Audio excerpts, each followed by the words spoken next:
जी बेटा। सलाम पास्टर जी। हाँ बेटा, जीते रहे। पास्टर जी मेरा नेट बहुत ज़्यादा जो है वो ख़राब हो रहा है, क्यों मुझे मालूम है कि आज इनका प्रॉब्लम चल रहा है पाकिस्तान। जी पास्टर जी, मैंने अपनी गवाही शेयर करनी थी, अपने हस्बैंड की है। मैंने उन्हें कहा था कि वो खुद दे, लेकिन वो जो है वो गवाही देने के लिए मानते नहीं है।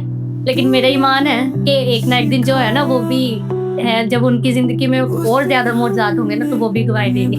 आपने मंडे वाले दिन प्रेयर की थी, बरकत की प्रेयर, और आपने मुझे कहा था उसी प्रेयर के दौरान कि बरकतें जो हैं वो हमारे लिए हैं बहुत ज़्यादा। आपने मुझे कहा था, उसके बाद फिर एक और उसके बाद नेक्स्ट मंडे आया था, उस मंडे भी आपने यही कहा था। 3 मंडे जो है ना वो आपने इसी तरह कहा था बार-बार जो है ना मुझे। तो मैंने अपने हस्बैंड को कहा, मैंने कहा पास्टर साहब ने मुझे यही कहा है कि जो है ना हमारे लिए बरकतें आ रही है, बस हमें ना मजबूत होना है। तो मुझे कहते हैं अच्छा ठीक है। तो मैंने आज ना आए हैं ना वो घर, कल उन्होंने हमारे यहाँ बाहर एक स्कूल है उसका काम किया है, रंग का काम जो है ना पेंट वगैरह वो किया है। तो कल आए हैं घर शाम को, तो कहते हैं कि मुझे ना बहुत जगह से ना काम की कॉल आ रही है। वो मुझे बुलाते हैं कि आके ना चर्च पेंट कर जाए, क्रिसमस का सीजन जो है वो शुरू होने वाला है, तो हमें चर्च में हमें घरों में ना पेंट चाहिए। तो कहते हैं मुझे, कहते हैं मैं तो अकेला हूँ, मैं अब कहाँ जाऊँ। मैंने कहा ये खुदावंद की बरकत है जो आपके पास ना आ रही है। तो कहते हैं खुदावंद की बरकत कहाँ से आई है, तो मैं खुद काम करता हूँ तो वो है। मैंने कहा नहीं, ये काम मैं कहा 2.5 साल हो गए कि आप घर फारग बैठे हो, ये काम नहीं था। तो मैंने कहा ये खुदावंद की बरकत है ना जो 2.5 साल के बाद इसी प्रेयर में, और मैंने कहा 3 बार पास्टर साहब ने मुझे यही बोला और तीनों बार तो मैंने ईमान से उसे रिसीव किया। तो मैंने कहा देखा खुदावंद ने कितनी ज़्यादा जो है ना वो ब्लेसिंग हमारे लिए रखी है। और कहते हैं आके आज काम दे के आके कहते हैं वाकई में बात तो सच है, जिन्हें मुझे लोग इतनी इज्जत दे रहे हैं, इतनी ज़्यादा इज्जत दे रहे हैं। कहते हैं कि भाई हमारा काम करके जाए ना भाई, मेहरबानी करेंगे हमारा काम करके ही जाए, और हमें आप ही चाहिए, आपके अलावा हम और किसी बंदे से काम नहीं करवाएंगे। मुझे 2 लोगों ने जो है ना वो गिराने की कोशिश की। 2 लोगों ने मुझे कहा, मैंने अपनी गवाही शेयर की अपनी वुमेन मीटिंग जो हमारे चर्च में होती है ना उसमें, तो वहाँ पे एक भाई है, उन्होंने मुझे कहा, कहते आप सारा क्रेडिट ना खुदावंद को नहीं दे सकते, आपके हस्बैंड की जो है ना उनकी भी मेहनत है। मैंने कहा मुझे पता है उनकी भी मेहनत है, लेकिन ये सारा क्रेडिट जाता है खुदावंद को है, क्योंकि इज्जत जो है वो खुदावंद देते हैं। मैंने कहा ये मुझे पता है। मैंने कहा वो मेहनत वो करते हैं, लेकिन जो है अजर जो है इसका वो खुदावंद देते हैं, और खुदावंद हर वक्त साथ होते हैं। खुदावंद की ब्लेसिंग है जो खुदावंद ने उन्हें इतना ज्यादा ब्लेसिंग किया हुआ है। ये मेरी बहुत बड़ी गवाही है। मैं इन गवाहियों को जब देती हूँ ना तो मेरे दिल में बहुत ज्यादा खुशी होती है कि खुदावंद ने ये 7 महीनों में हमारी जिंदगी में जो है ना बहुत बड़े बड़े काम किए हैं। हम खुदावंद का जितना भी शुक्र अदा करते हैं ना वो बहुत ज्यादा थोड़ा है। खुदावंद ने 7 महीनों में हमारी जिंदगी जो है ना वो बरकतों से भर दी है। सारा इज्जत जलाल खुदावंद यीशु मसीह नासी को देते हैं और खुदावंद का शुक्र करते हैं बरकतों के लिए। खुदावंद ने जो अपना कलाम किया, सुखन किया, जो खुदावंद ने अपना कलाम किया वो पूरा किया, और खुदावंद का शुक्र करते हैं। पास्टर जी वो डेली जो है ना इस कृष्णा 28 बाब की 14 बरकतें जो है ना वो रीड करके जाते हैं घर से, और मैं उन्हें कहती हूँ अपने लिए बरकत मांगा करो। जब वो घर से जाते हैं ना मैं उन्हें इस कृष्णा 28 बाब की 14 बरकतें जो है ना मैं ये कहती हूँ खुदावंद मैंने ये बरकत देती हूँ कि आप इनका हाथ जो है ना लेने वाला नहीं बल्कि देने वाला बना देना। और खुदावंद ने बहुत ज्यादा फजल किया हुआ उनके ऊपर। खुदावंद का शुक्र करते हैं कि खुदावंद ने अपना कलाम पूरा किया, जो खुदावंद ने किया था, जो विजन कोई भविष्यवाणी खुदावंद ने दी वो पूरी हुई।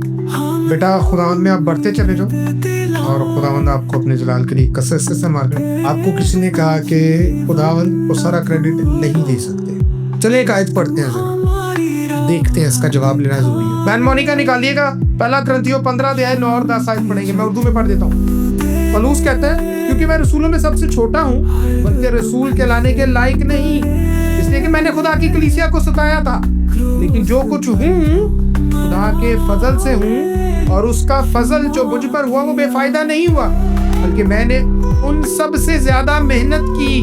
अच्छा गौर से सुनिए अब ये आयत, मैंने उन सब से ज्यादा मेहनत की और मेरी तरफ से नहीं हुई बल्कि खुदा के फजल से जो मुझ में था। बेटा जरा आप पढ़ लीजिए मोनिका, फिर मैं आपको बताता हूँ। क्योंकि मैं प्रेरितों में सबसे छोटा हूँ, वरन प्रेरित कहलाने के योग्य भी नहीं, क्योंकि मैंने परमेश्वर की कलीसिया को सताया था।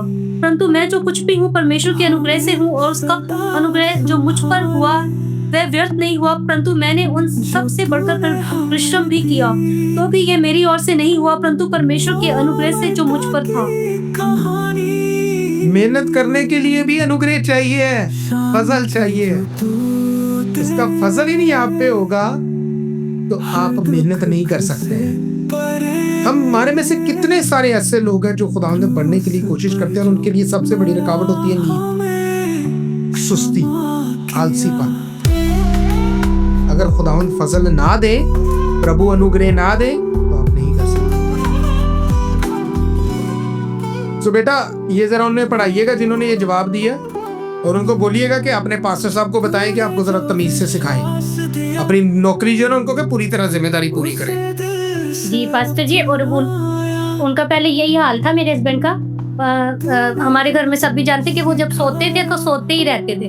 पूरे 2.5 साल उन्होंने अपने काम पे तवज्जो नहीं की, तो उनका काम बिल्कुल ही बंद रहा है। और मैंने जैसे सिस्टर नाजिया को, सबको मैंने प्रेयर रिक्वेस्ट की, मैंने कहा मेरे हस्बैंड के लिए दुआ की जाए कि वो अपनी जिम्मेदारियों से जो है ना वो हटते हैं। वो अपनी जिम्मेदारियां नहीं सही तरह से निभाते हैं, उन्हें परवाह ही नहीं है अपने घर की। और जैसे जैसे ये दुआ होती गई है उनके लिए, आप सब ने मिलकर, पूरी टीम के लिए, क्योंकि मैं अकेली तो कुछ भी नहीं कर सकती थी, सबने मिलके किया, तो खुदावंद ने फजल किया है। और ये खुदावंद का ही फजल है। कोई कुछ भी कहता रहे, मुझे तो इस बात से वो नहीं है। ये मेहनत करने के लिए भी, सॉरी आपकी बात काट रहा हूँ, मेहनत करने के लिए भी बेटा फसल जो है वो खुदावंद ही देते हैं। मैं नहीं कह रहा, पौलुस भी इस बात को कहता है कि हाँ मेरे पास सबसे मैं प्रेरित कर, लेकिन मैंने मेहनत की है। और नो डाउट क्या पतरस ने सारी बाइबल जो है, मसीहत जो है उसके बारे में रूल्स को डिफाइन करके उसने डॉक्ट्राइन दी है? नहीं, पौलुस ने दी है। खुदा के रूह ने पौलुस को इस्तेमाल किया। पतरस के तो 2 खाता है छोटे छोटे, ये मरकज की इंजील है बस, लेकिन खुदा ने इस्तेमाल किसको किया? पौलुस को। और वो कहता मैं प्रेरितों में, रसूलों में सबसे छोटा हूँ, बल्कि कहलाने के भी काबिल नहीं, क्योंकि मैंने मसीह की कलीसिया को सताया, लेकिन मेहनत की है मैंने। लेकिन मेहनत के लिए भी मुझे अनुग्रह, फजल किसने दिया? यीशु ने। तो बेटा उन्हें बताइएगा कि जरा इसका क्या मतलब है। वो इतना बड़ा शख्स कहता कि मैंने मेहनत की है, लेकिन उसके लिए भी उसने मुझे अनुग्रह दिया, फजल दिया। जब तक खुदावंद फजल न दे हम कुछ नहीं कर सकते। लिखा हुआ है, तू पहला कदम उठा, तू मेरे नजदीक आ तो मैं तेरे नजदीक आऊंगा। तू मेरे निकट आ, याकूब की पत्री में, याकूब के खत में, तो मैं तेरे निकट आऊंगा। मैं निकट ही नहीं जाऊंगा तो मेरे निकट कहाँ आएगा? मैं नजदीक ही नहीं जाऊंगा तो मेरे नजदीक कहाँ आएगा? तो सारा ऐसे जलाल खुदावंद यीशु मसीह को देते हैं। शांति जो तू दे, हर दुख से परे